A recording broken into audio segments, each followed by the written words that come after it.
Imagine that you just spent hours finishing this art piece that I have here in front of you. You are pretty proud of it.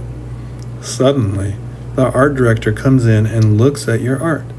They say that it looks good, but want a different color for the hair. Ugh, well, that sucks. Now you have to repaint the whole thing. Yeah, imagine if you had watched this video, you would be able to change the color of her hair easily with little to no effort. Okay, the trick to making this work is you want every single part of the drawing on separate layers. That way you can adjust them later. It's tedious to set it up this way, but it pays for itself in dividends later if you ever want to change something like the hair color. The hair, the eyes, skin, clothes, they all have their own separate layer and name. You will notice I also have layers with 2 things on them. That is because my file is such a high resolution that Procreate is limited to 25 layers. Ideally, you want to have everything on its own separate layer. But if you find yourself in my situation, just put things on the same layer that are really far away from each other in the art piece. That way it's easy to select them with the selection tool. Let me show you. I'm going to select the leg and jacket layer.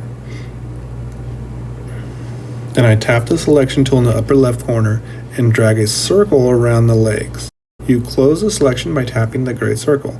Now only the legs will change color instead of the jacket. But I want to change the hair color, so I'm going to select that layer by tapping it.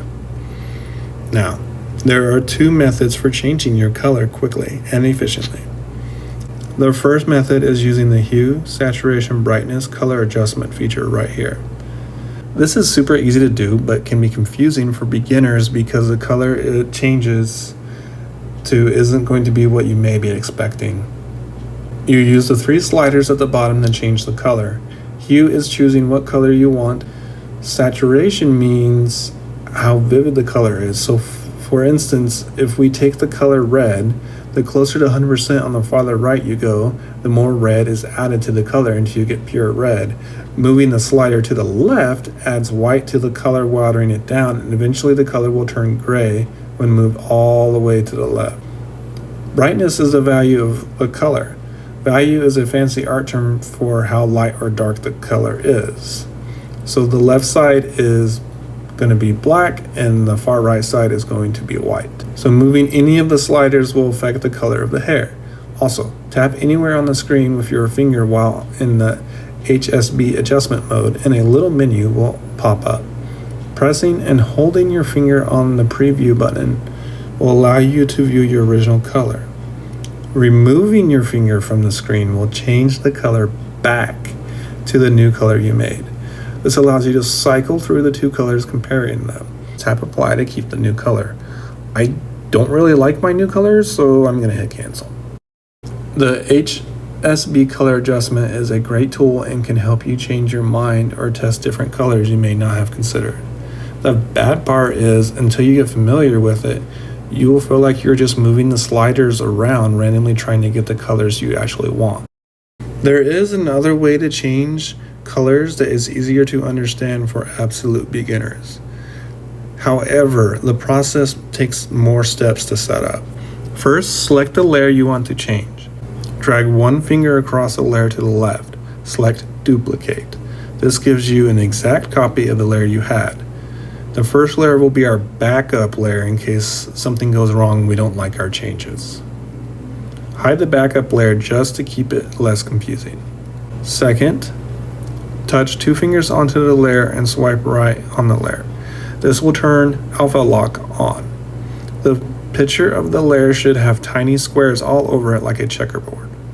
Alternatively, you can tap once on the layer highlighted blue, a menu will pop up, and then you just tap Alpha Lock from the menu. Notice you can also rename your layers from this menu as well. So what is Alpha Lock?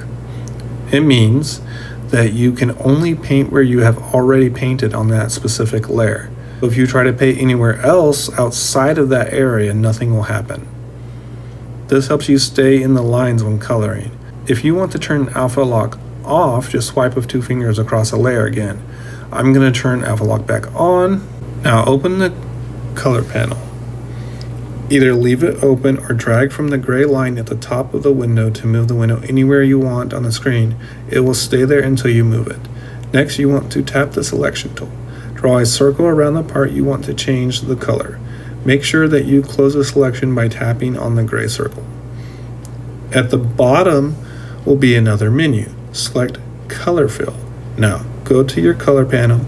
Any color you select there will be applied automatically to your painting in real time. It's very easy to try several different colors.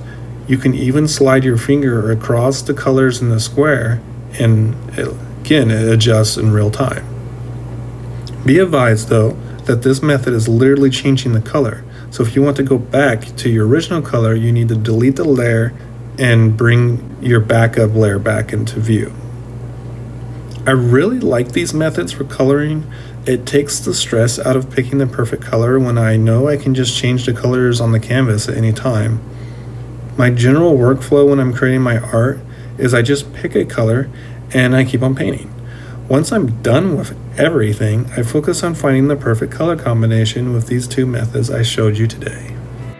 If this video helped you, I'd appreciate it if you could give me a like on the video, subscribe for free, and hit that notification channel so you can get more videos like this.